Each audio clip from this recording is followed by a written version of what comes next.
In the heart of Lagos, where the city never sleeps, lived Alero, a woman of elegance and sophistication. She was married to Chief Olumide, a wealthy businessman whose presence in their opulent mansion was as fleeting as the wind. Before I continue my story, kindly subscribe to my YouTube channel and turn on the notification so as to watch my new video. Chief Olumide was always away, traveling for business, attending high-class meetings, and sealing deals that kept him from his marital home.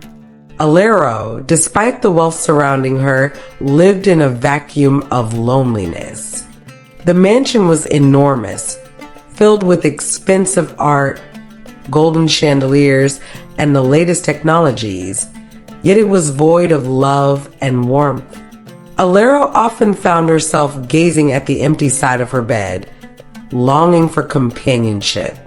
Amidst the loneliness, her solace was Adigun, the houseboy.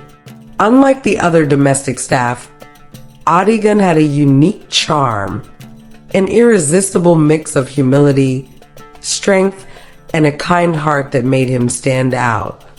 Adigun was in his late 20s, dark-skinned with well-defined muscles that rippled under his fitted uniform.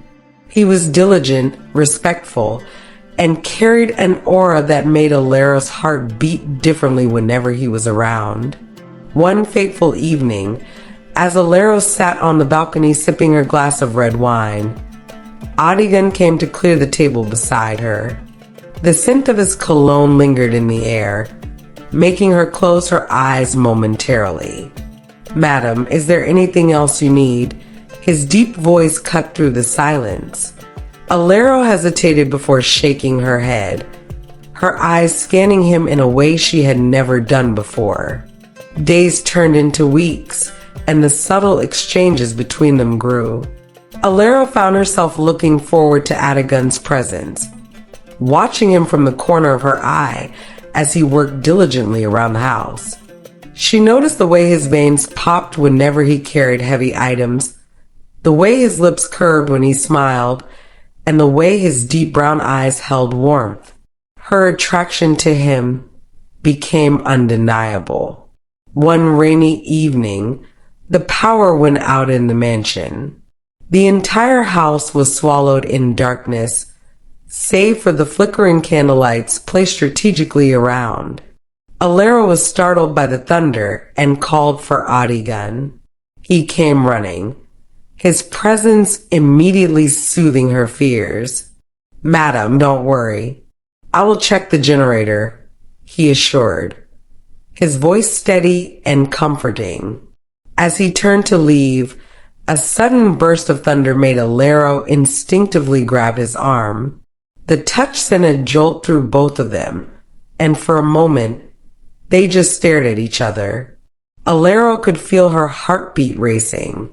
The air between them thickened, laden with something unspoken. She slowly let go of his arm, but the damage had already been done. That night, she tossed and turned in bed, replaying the moment in her head. She knew she was treading dangerous waters, but the loneliness was drowning her, and Adigun was a lifeline she couldn't ignore.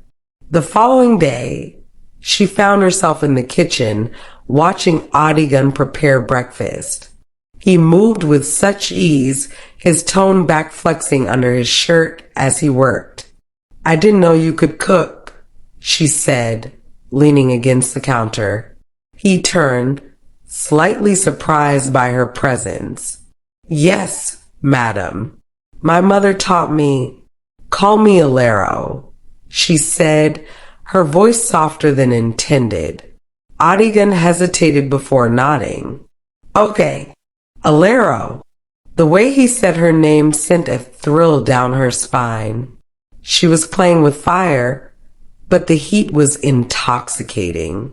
That evening, as she soaked in her bathtub, she let herself imagine what it would feel like to be held by Adigun, to be touched by someone who saw her beyond her wealth and status. She knew it was wrong. Society would never forgive her. But what about her heart?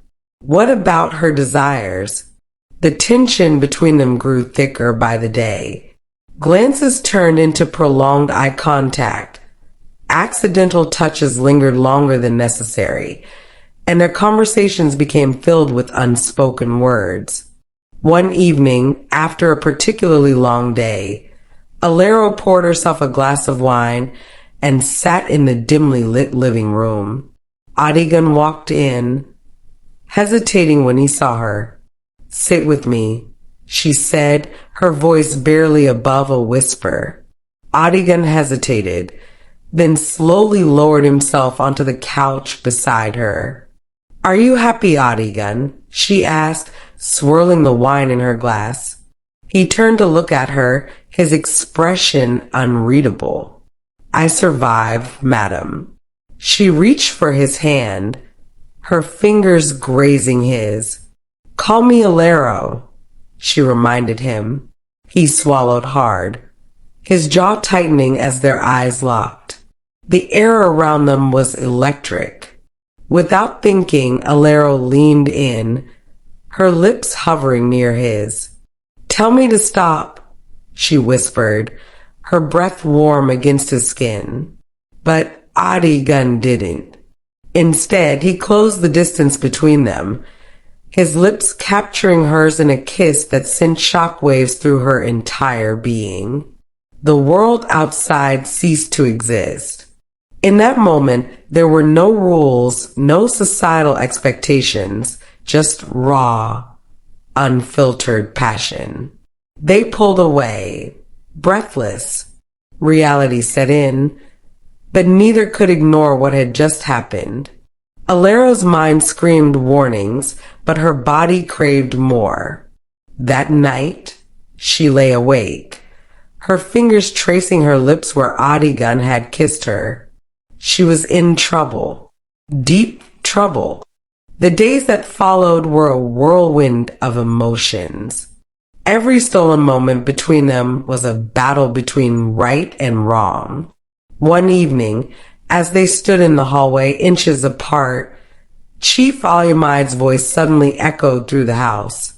"Alero, I'm home."